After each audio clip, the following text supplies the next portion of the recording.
Rasta School.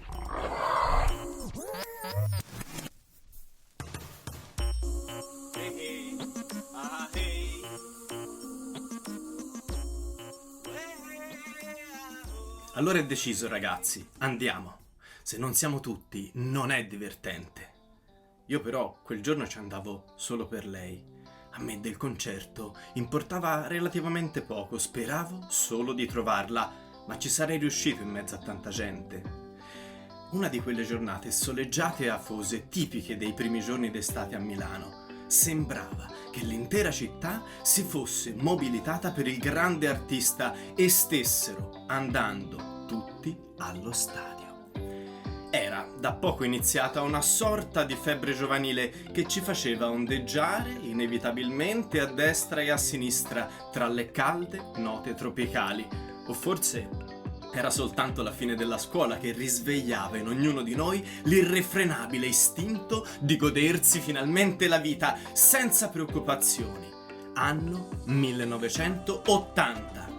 Se chiudo gli occhi riesco ancora a ricordare l'anno di Pac-Man, delle Olimpiadi di Mosca, di Reagan, l'anno delle musicassette dei Blue Jeans, dei motorini Piaggio e dei grandi concerti, appunto, l'anno dei capelli corti davanti e lunghi dietro, dell'indipendenza dello Zimbabwe, del nome della rosa, l'anno dell'omicidio Mattarella, della morte di Tito, della fine dell'era maoista, l'anno del terremoto dell'Irpinia, dell'uccisione di John Lennon e della nascita di Solidarnosc, ma anche l'anno dell'arresto di Sindona, del G7 di Venezia, degli omicidi firmati BR e del golpe di Evren, in poche parole, l'anno delle pubblicità di Rete Italia e Telemilano.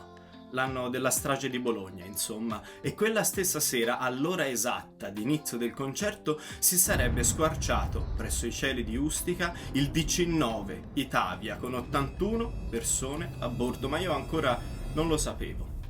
Erano le 3 di pomeriggio e stavo andando in autobus allo stadio di San Siro. Un concerto. Chissà com'è andare a un concerto. Per me stasera sarà il primo e meno male mi hanno regalato l'entrata. Dice che sono finite da almeno un mese. Sicuramente ci sarà tantissima gente, ma lei mi aveva detto che sarebbe andata la settimana scorsa, poi però non l'ho rivista in cortile. Meglio mettersi in fila presto per avere i posti migliori, prima delle 4, sotto il sole micidiale. Nel dubbio prendo il posto anche per lei, così se la trovo è fatta. Gli amici poi si vedrà. Sicuramente ci incontreremo in qualche momento. Allora, vediamo se ho tutto. Una coperta da mettere a terra prima del concerto, Walkman con cassetta e pile, panino con lo stracchino, acqua, una banana, 2 biglietti del bus e pure 1600 lire. Niente male, oltre ovviamente a lui, il biglietto numero 23.540, già spiegazzato da quanto l'ho stretto in questi giorni, ma servirà a farmi entrare nella magia di stasera e nella storia della musica. Dicono che saremo 100.000 a giudicare dai biglietti venduti. Ci staremo tutti? Sottopone il concerto si terrà anche in caso di pioggia, ma non credo affatto che pioverà, anzi ci sono quasi 40 gradi all'ombra. Magari rinfrescasse un po'. Se continua così arriviamo a sera tutti lessi. Il bus sfrecciava per le strade di Milano ed io, per entrare nello spirito giusto, misi la cassetta che avevo portato. Era sempre la stessa, Babylon by Bus. Mi faceva pensare a lei ogni volta che ne cambiavo lato. Non capivo tutte le parole, anzi, sarebbe stato proprio quell'album a spingermi a studiare l'inglese finalmente. Lo imparai così, da ragazzo, sul ritmo in levare, canzone dopo canzone, da suonare con la chitarra insieme agli amici. Nel frattempo il mio pizzetto ormai cresceva quasi dignitoso e i capelli non erano proprio lunghi, ma neppure corti. Maglietta smanicata, scarpe da ginnastica, c'era da ballare quella sera. Insomma, nonostante la mia giovane età, mi presentavo già bene, ero inserito in quella grande onda, le sarei piaciuto. Dovevo solo trovarla. Mi scusi, per San Siro scendo qui? Chiesi all'autista.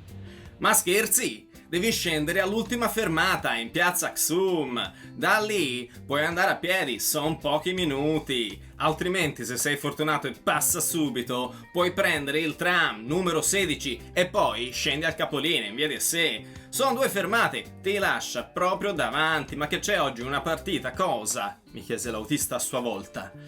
No, niente calcio stasera, c'è un concerto, gli risposi. Ah, un concerto? E di chi?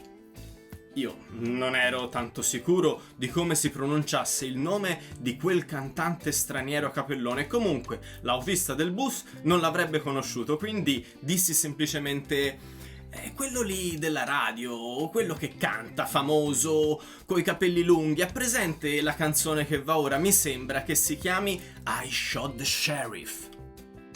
Ah, ho capito chi dici, ma non mi viene il nome. Comunque, buon divertimento ragazzi, mi raccomando, fate i bravi. Quasi non me ne ero accorto, ma proprio mentre parlavo con l'autista era salita sul 49 anche lei, la ragazza più attraente che avessi mai visto, la ragazza che cercavo, che aspettavo, che speravo di trovare da sempre. E forse per farmi uno scherzo si era messa proprio dietro di me. La vidi riflessa nel vetro, era bellissima, 2 orecchini circolari, esotici e un fiore rosso in testa per tenere i capelli. Il suo sorriso era il più dolce del mondo, ma da dove veniva?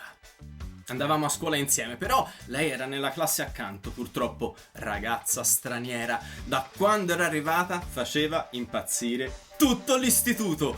Sua madre era spagnola, delle Asturie, giù di lì, e suo padre un famoso musicista che da alcuni mesi si era trasferito a Milano per lavoro, portando fortunatamente anche la figlia ormai adolescente e sensualissima. Il primo giorno di scuola, tutti guardando il registro si aspettavano un maschio, ma io l'avevo detto che in Spagna è un nome da donna, Andrea. Sembrava una diva uscita da uno spettacolo di flamenco, così sinuosa eppure snella, con gli occhi mori e i capelli corvini, la pelle liscia come l'avorio. Era indubbiamente la mia perla perduta nel Mediterraneo, mia Venere, mia Dulcinea. Me ne innamorai dal primo istante, letteralmente mi incantò. Ma non ero mai stato con nessuna ragazza fino ad allora, e poi con una così bella, così desiderata, era certamente impossibile. Hola? Anche tu al concerto? Non sapevo ti piacessero i Wailers. Sta parlando con me? Chi sono i Wailers? Oddio, quanto è bella. Se dico una sciocchezza? I Wailers, certo, ma cantano prima o dopo? Durante, Roberto, durante, te explico. Quando Peter e Bunny hanno lasciato il terzetto, i fratelli Barrett hanno proseguito come gruppo di supporto assieme allo chorus delle I3 del Rita. La fissai perplesso. Ho capito, ma lui? Le chiesi. Lui canta! Guarda il bigliette! Questo è lui, è il Rasta. Per me, la splendida Andrea stava parlando un linguaggio sconosciuto e non era questione di italiano-spagnolo, ma di reggae giamaicano. Ed io non ne sapevo quasi niente, eppure non mi importava, l'amavo già. Sfoggiando il mio Walkman nuovissimo, presi allora le cuffie e misi il volume al massimo. Era Stir It Up, la canzone giusta, versione live, che come avevo appena imparato vuol dire dal vivo. Solo quando terminò bruscamente l'intero lato ci accorgemmo che l'autobus era già al capolinea da un pezzo, col motore spento, e l'autista era sceso a fumarsi una sigaretta in piazza Xum, lasciandoci soli. Andiamo a piedi o aspettiamo il tram verso Dessier? Le domandai. Guarda Roberto, lo stadio stai e possiamo seguire la folla e vedrai che arriviamo. Vamos, quanta gente, e pensare che sono appena le 3:30. Dopo pochi minuti, infatti, arrivammo alle porte di San Siro in mezzo a migliaia di persone. Finalmente, alle 4 in punto, aprirono i cancelli dello stadio e come una madre inferocita corremmo un'eccitata gara lungo tutto il campo da calcio per arrivare alle prime file. Ma non era solo per sedersi sotto il palco il bello, era piuttosto correre liberi come bambini selvaggi in mezzo a quella scatenata ressa, tenendoci finalmente per mano, io e lei, soli sotto il caldo sole che dai Caraibi era arrivato fino a Milano, e eccoci lì, pronti a entrare nella storia musicale con vibrazioni africane, nella mistica Rastafari, in un concerto che tutte le radio avevano definito assolutamente imperdibile. Era la prima volta che Marley si esibiva in Italia e sarebbe stato uno dei suoi ultimi concerti in assoluto, ma questo ancora non lo sapevo. Se la bacio subito, magari non funziona, meglio aspettare il momento giusto, ma sì, l'inizio del concerto. Allora è deciso, quando entra in scena Bob, io la abbraccio e poi la bacio, e vai! Anzi no, in quel momento tutti grideranno e ci sarà una grande confusione. Non funzionerebbe, meglio aspettare ancora fino a quando canta No Woman No Cry, perché so che la canterà. Allora è deciso, io e lei. Ti va bene se metto qui la coperta? Le chiesi. Claro, da qui vediamo il palco perfettamente, sono quasi le 4:30, secondo me tra 3 ore al massimo iniziano a suonare. Senti, ma una sigaretta ce l'hai? Non fumo, ma se vuoi ho un panino con lo stracchino fatto da me, le risposi con malcelato imbarazzo. No, fumas ancora? Sei un tipo strano. Comunque c'è tutto il tempo, vedrai che stasera faremo tardi, ma ai tuoi, dove hai detto che andavi? Mi chiese Andrea. Sono stato fortunato stavolta, i miei vanno in Sicilia questo fine settimana, una cosa romantica, sai che barba. Quindi sono partiti stamani e tornano domenica sera, non dovrò dire proprio niente a nessuno, rientro a casa quando voglio e basta. Oh, la Sicilia deve essere muy bonita, mi piacerebbe andarci, mi porti tu? E scherzo, però è lontana e non ci si arriva in treno. No. I miei sono andati in macchina fino a Bologna e da lì prendono l'aereo per Palermo stasera. È la ricorrenza del loro anniversario. Cose noiose da babbi. Comunque fino a domenica ho casa libera, le dissi con orgoglio. Ma dai, anche mio padre sta in tournée in questi giorni e ieri era a Bologna. Magari i nostri genitori si incontrano. Chi lo sa, il mondo è piccolo. Ti va se rimetto la musica mentre aspettiamo? Dobbiamo ancora ascoltare l'altro lato. Inizia con una che mi piace molto. Get up, stand up. E così passammo altra mezz'ora vicinissimi, praticamente abbracciati, compartendo prima il panino con lo stracchino, poi mezza banana e infine anche tutta la bottiglia d'acqua. Grazie musicassetta e grazie Bob. Lo stadio era talmente pieno che per sentire il mio Walkman dovevamo stare guancia a guancia. 1-0 per me. Lentamente, sotto i raggi cocenti e un vento quasi tropicale, la temperatura iniziò ad aumentare fino a raggiungere i livelli giamaicani.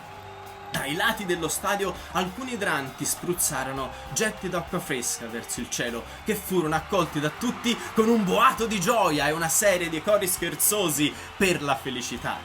Io e Andrea guardammo in alto e vedemmo l'arcobaleno. Sembrava di stare in un sogno, poi cominciò a caderci addosso una pioggerellina finissima e rinfrescante che le bagnò i capelli, il fiore in testa e anche la canottiera colorata. Allora le presi la mano e la fissai con attenzione, senza paura. Mi accorsi che portava una collanina di legno intarsiato in stile africano con una scritta piccola, One Love. Io invece avevo una maglietta un po' vecchia da battaglia con scritto Forever. Se le mettiamo insieme viene One Love Forever. 1 come il cuore che mi hai preso e 4 come i nostri occhi ormai inseparabili. Non so come mi venne, ma mi venne. Una frase romantica. Era la prima che dicevo in vita mia. Che dulce. Me lo scrivi por favor? E sul biglietto del concerto le scrissi grande One Love Forever. Adesso hai promesso, Roberto, e stai scritto a chi e non si torna indietro. Oggi è un giorno muy especial. Guarda, stanno per iniziare los grupos de supporto. La folla si alzò in piedi, trepidante, ed iniziò ad applaudire e gridare felice. Ma era un falso allarme, suonava solo Roberto Ciotti. Tutti si rimisero a sedere in quello che era ormai un gigantesco accampamento fatto di sacchi a pelo e bottigliette di plastica, un campeggio musicale pieno di una nuova generazione. Lo stesso avvenne quando sul palco salì un giovanissimo Pino Daniele, cercando di scaldare tutti noi. qualche applauso, ma il pubblico bramava solo il Rastaman con le sue positive vibration. E quando finalmente arrivarono gli Average White Band, gruppo all'epoca sconosciuto in Italia, furono accolti solo da fischi ed insulti, cacciati infine da un copioso lancio di frutta e panini. Un vero peccato, ma era comprensibile. 100.000 persone in coro gridavano all'unisono soltanto Marley, Marley, Marley!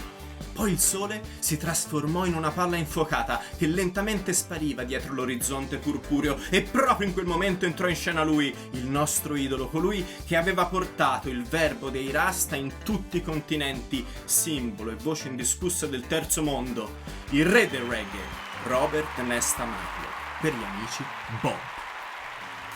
Pensavo fosse Masalto. Comunque, guarda come balla e che capelli, è incredibile. Davvero non riesco a stare ferma. Il ritmo è irresistibile. Si dice così?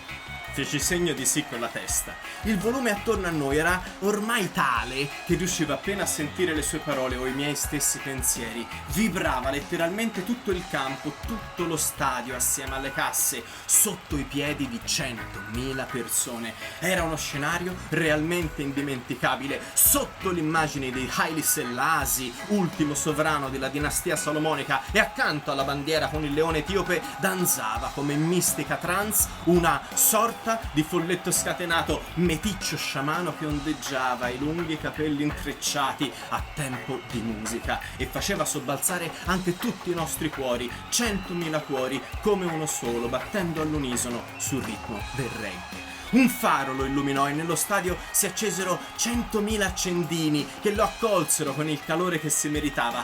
Eravamo tutti entusiasti e scatenati. Prima disse "Greetings in the name of His Imperial Majesty Emperor Haile Selassie I Jah Rastafari, ever living, ever fearful, ever sure, Selassie I the first, yes, the King of Kings, the Lord of Lords, the conquering Lion of the tribe of Judah, Emperor Haile Selassie I Jah Rastafari." E poi iniziò a cantare Lively Up Yourself.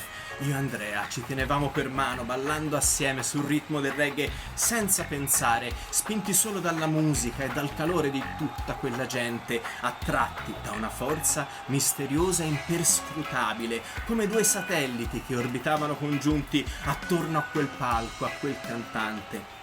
Prima di allora non sapevo cosa si provasse a stare in mezzo a uno stadio pieno di gente, a 100.000 persone che saltano e cantano tutte insieme.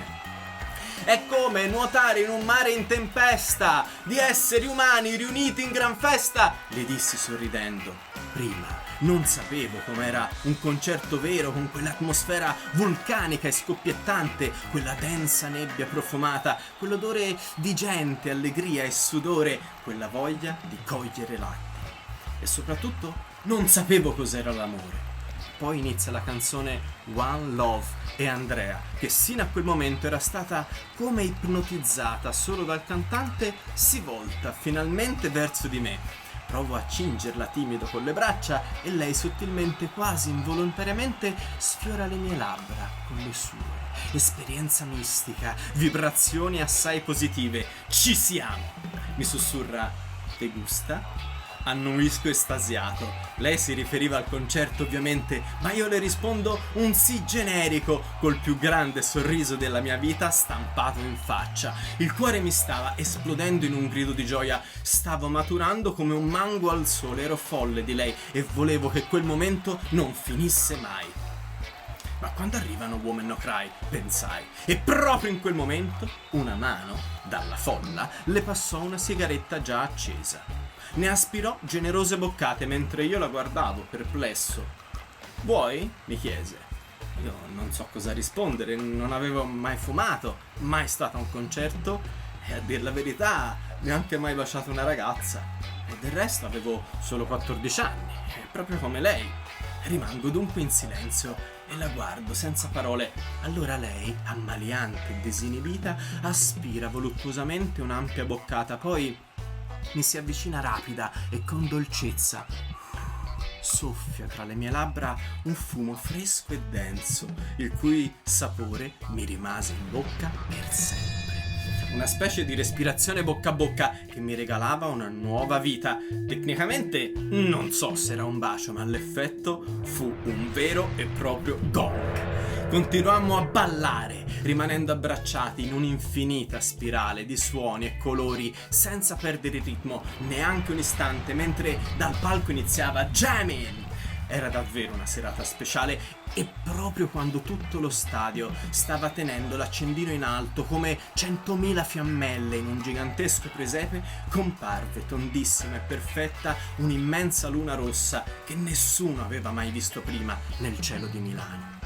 Anche lei veniva dalla Giamaica. Dal palco iniziò una scatenata sessione di percussioni africane e intanto anche Bob ballava, facendo ondeggiare i capelli nell'aria come in una danza mistica e tribale. Sembrava una medusa inferocita, eppure era aggraziato e carismatico, quasi fosse guidato dall'alto. Ogni parola che cantava raggiungeva tutti i nostri cuori, stava celebrando un arcano rituale caraibico.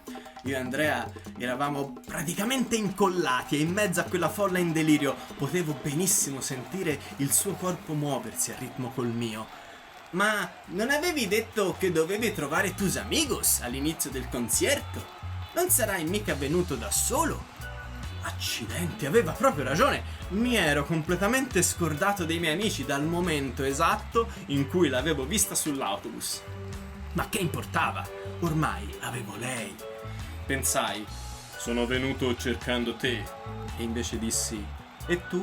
Rispondendo un po' maliziosamente, io sono venuta perché credo in lui. E mi indica il Rastaman, che continua a saltellare sul palco, tenendosi una mano sulla fronte e l'altra in alto verso il cielo, come a voler comunicare direttamente con Dio, con Jah Rastafari. C'era effettivamente una sorta di misticismo naturale, di spontanea spiritualità che cresceva nell'aria sul tappeto volante del reggae.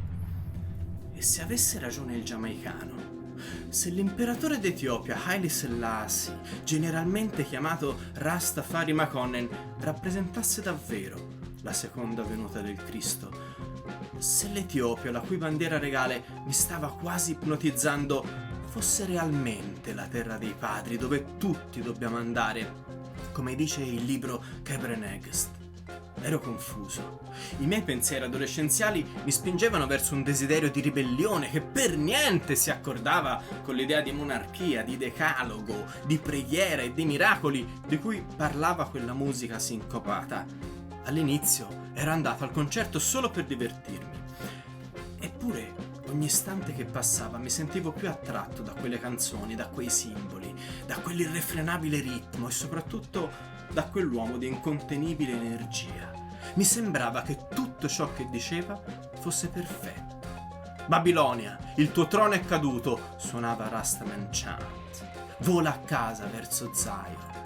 E anch'io volevo volare assieme ad Andrea sulle ali di Jah Rastafari fino in Giamaica e poi ancora più in alto, in cima alle montagne d'Etiopia. E in quel momento promisi a me stesso che l'avrei fatto e nel cielo si vide un fulmine ma senza tuono. Il suono, eravamo noi tutti, era Bob Marley che ci trasmetteva la sua voglia di vivere e di sognare ancora una volta, non solo registrato, stavolta dal vivo.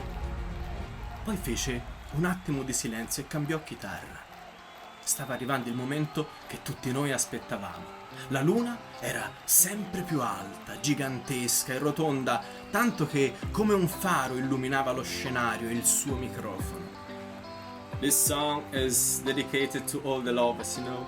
Intonò solenne il Rasta. Hai capito il significato? Mi chiese Andrea, battendo le mani al ritmo, ma voltarsi faccia a faccia con me proprio mentre stava iniziando No Woman No Cry fu per lei una mossa avventata, perché questa volta non me lo feci ripetere, stavolta ero io a prendere l'iniziativa. Le afferrai dolcemente le mani a tempo di musica e avvicinai il mio petto al suo, poi con delicatezza l'abbracciai e iniziammo un ballo tutto nostro, finalmente un ritmo solo nostro, lontani da San Siro e anche dalla Giamaica. Stavamo ballando su Sirio E mentre il cantante faceva involontariamente piangere tutto lo stadio che lo seguiva gridando a squarciagola, io e Andrea stavamo finalmente rendendo reale il significato ultimo di quel memorabile ritrovo. One Love. Avevamo capito cosa voleva dirci Bob Marley. E il nostro bacio continuò per varie canzoni. Avevamo quasi paura di svegliarci da quel sogno meraviglioso e poi non sapevamo più cosa dire a quel punto. Ci guardavamo solamente negli occhi, felici, sicuri che non ci saremmo scordati mai di quel momento. Come una freccia arrivarono le note di Is This Love ed entrambi sorridemmo, complici ormai di un'intesa solo nostra. Qualche ora prima ci conoscevamo appena e adesso la musica reggae ci aveva uniti in una promessa indelebile. Quella canzone era una dichiarazione d'amore e celebrava ufficialmente la nostra unione affettiva e il maestro di cerimonie era il Rasta, Marley. Avremmo voluto prolungare quel momento forever. Sì, ora lo so, è amore quello che provo, pensai. E mentre continuiamo in dolci effusioni, per un attimo guardo dentro di me e mi sento diverso dal giorno precedente. Dalla stessa mattina dentro di me stava succedendo qualcosa. Ormai non ero più solo. Chi invece resta solo, con una luce che lo illumina non si capisce bene da dove, è Marley, che dopo un gesto di intesa con la band si accomoda su una sedia, cosa inusuale per lui che aveva saltato per 3 ore mentre cantava. Inizia ad accordare tranquillamente la sua chitarra acustica in completo silenzio. Noi tutti restiamo un momento perplessi perché siamo abituati a vederlo come un mattatore, un leone da palcoscenico, mentre per un istante Bob pare sia rimasto proprio solo. Sembra a casa sua, facendo le prove per una canzone, o ancor meglio, assorto in meditazione, in preghiera, assieme alla sua vecchia e fedele chitarra. Poi anche le nuvole si muovono in cielo e sembrano tacere, sul ritmo che inizia lento in levare, coprendo quel poco di luna che resta all'orizzonte fino a creare un'atmosfera di lontano miraggio. Stava arrivando l'alba di un nuovo giorno. Il Rasta chiude gli occhi e inizia quasi a sussurrare davanti al microfono, come se quella fosse stata la sua ultima canzone, una canzone per se stesso e per Jah Rastafari. I vecchi pirati mi hanno rapito, venduto alle navi di mercanti, dopo qualche minuto mi hanno preso dall'abisso senza fondo, ma la mia mano è resa più forte da quella dell'Onnipotente. Avanziamo in questa generazione trionfalmente. Non mi aiuterete a cantare queste canzoni di libertà, perché tutto ciò che ho sentito sono canzoni di redenzione.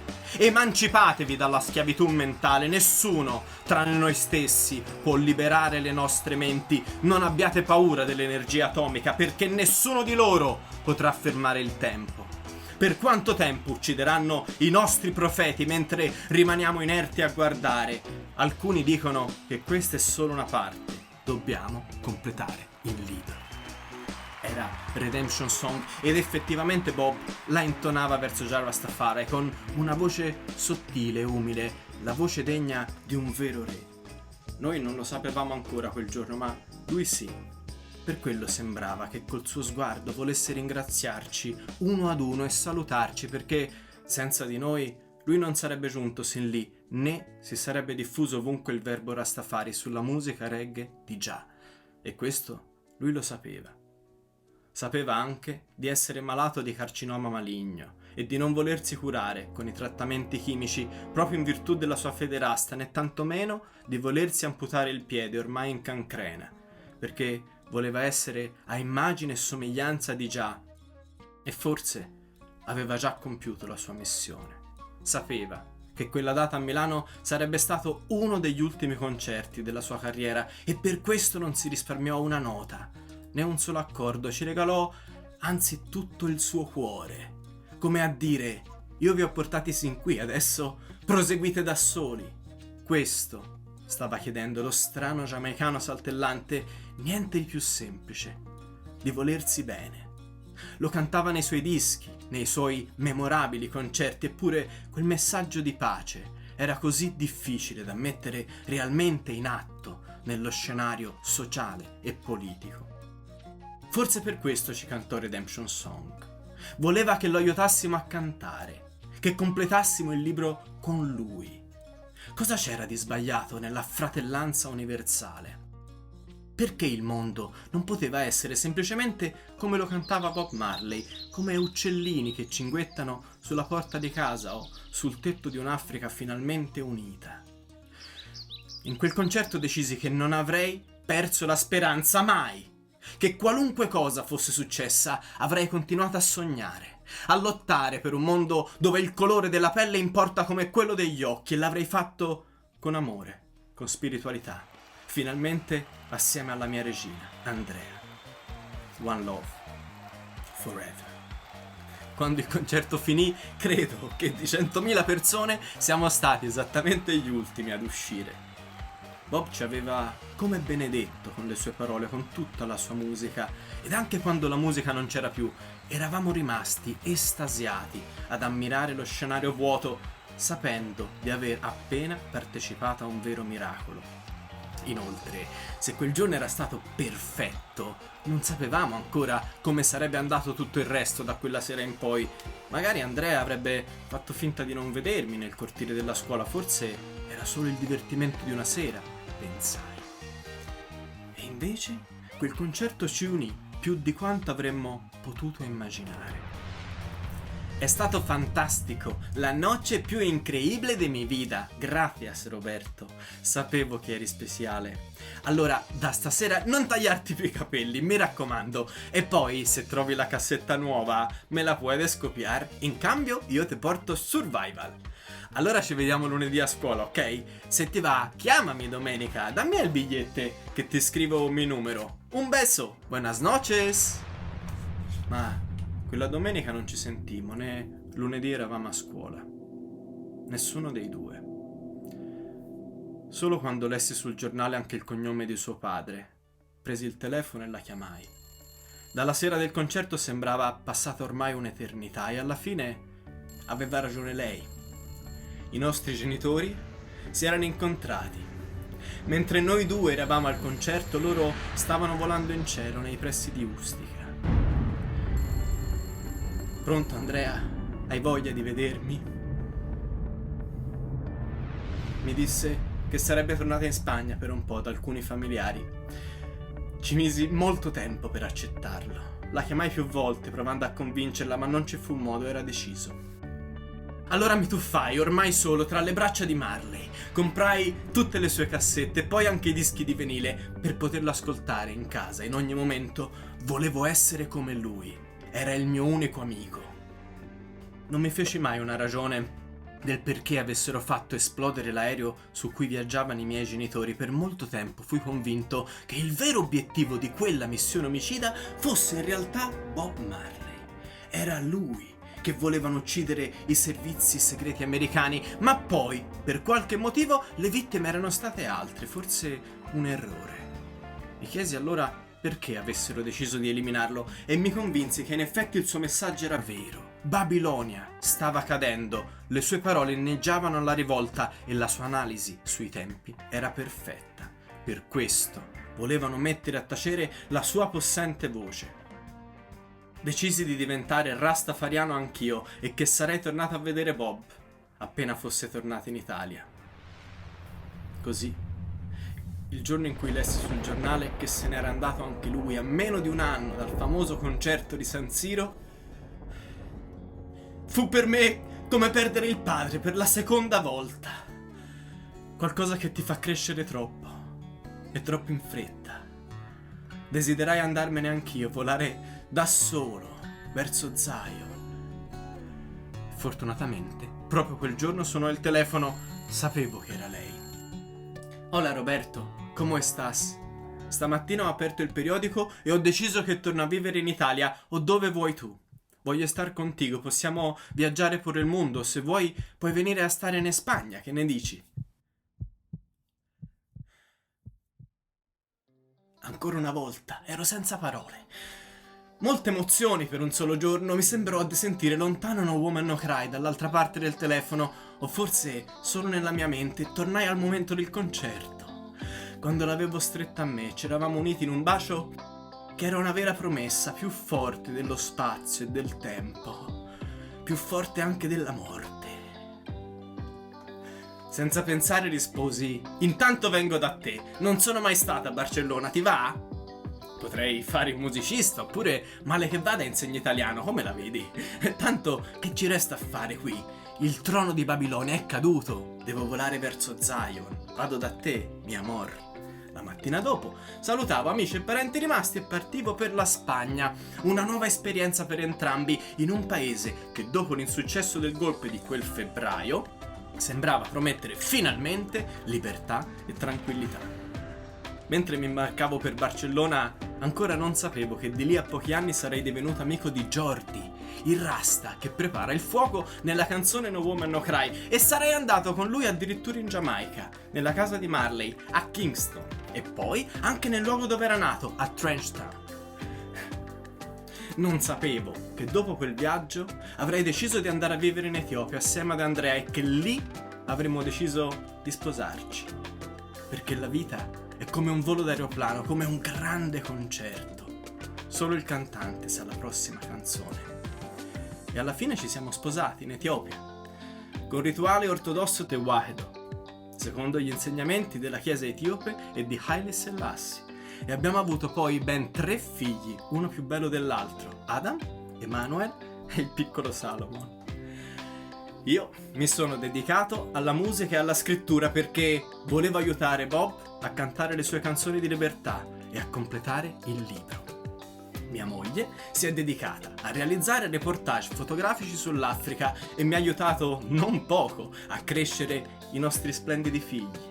E adesso che ho quasi 50 anni, mi guardo finalmente indietro, preso più dai ricordi che dai sogni, e tra tutti i momenti vissuti, quello che più nitido mi torna alla memoria è certo quel 27 di giugno, il giorno che racchiudeva tutto il senso della mia vita, il punto cardine, il momento di svolta. E anche se di tante cose ancora non capisco il perché, so che sarà il tempo a spiegarmele. O sarà Andrea, che in tutti questi anni è rimasta sempre al mio fianco, prima fanciulla, poi sposa e adesso madre di 3 ragazzi che hanno quasi l'età che avevamo noi la sera del concerto e che i nonni non li hanno mai avuti. Così, quando il maggiore di loro, Adam, mi chiederà: posso andare al concerto? Sentirò che da quella sera è passata un'intera vita, ma che i dischi di Bob Marley, quelli restano per sempre.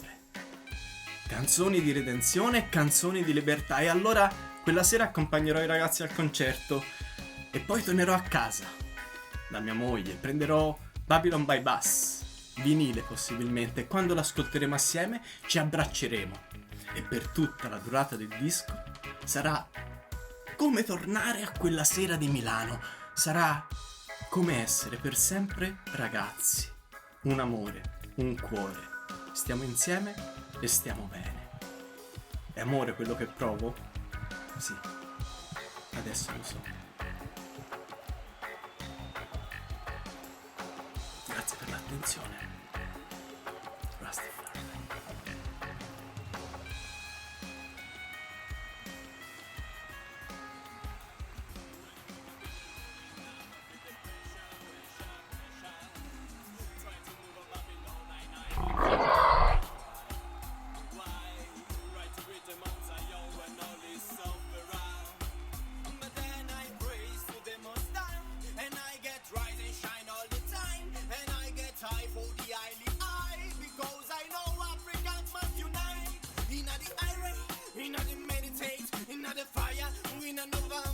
Listen to the praise in the name of the Lord of Lords, and I listen to the praise. Go straight, obey for the name of the Lord. Tell me why I and I. A lot of people say the no, they lie, no love, so I let them go, and I let them know. I rest, I let them know. When I wake up in the morning, I feel the right, I feel the wrong, I feel the cry of people type of tribulation. When I wake up in the night, just my DJ can hold me tight, but take a right out for fighting navigation. Praise to the Most High, rise and shine all time, my thanks be mighty